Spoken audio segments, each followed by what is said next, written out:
We think it's a good deal for Buffalo, and it's actually a good deal for the current owner. The fate of the Great Northern Grain Elevator now rests with a judge. Good evening, everyone. I'm Kelly Dudzik. Scott and Mary Alice have the night off. Compromise was not on the table for ADM Milling and the Campaign for Greater Buffalo after being ordered to take part in mediation this week.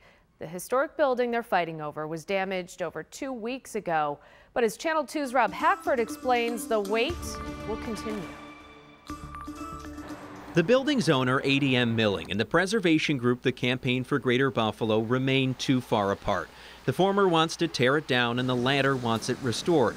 But after failing to reach a deal, the decision now falls to State Supreme Court Judge Emilio Koliakovo. Sometime late next week, maybe early into the week after that. That's Campaign for Greater Buffalo Executive Director Tim Thielman, who continues to spearhead the effort to save this 1897 structure and release these renderings Wednesday. We wanted to give people an idea of what the elevator actually looked like in full color when it was built and how it can look like again if we're fortunate enough to get a positive decision from the court.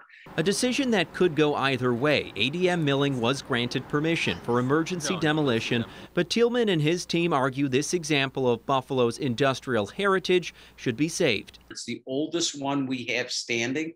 It's the absolute last of its type in the city. In fact, there is no other brick box elevator of this type in the nation. ADM has said it spent $100,000 on upkeep between 2003 and 2019, but it's likely any revival would cost a lot more. Thielman says historic tax credits and rebates could help.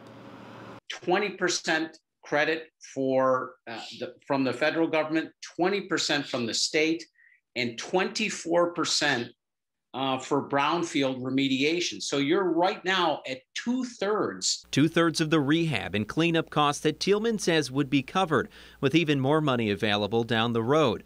Developers like Douglas Jamal and Rocco Termini have also expressed interest in buying the property, with ADM's attorney saying Monday, "We certainly will cooperate with what the judge has directed, and we'll be back here when the judge has the decision." Thank you. In Buffalo, Rob Hackford, Channel 2 News.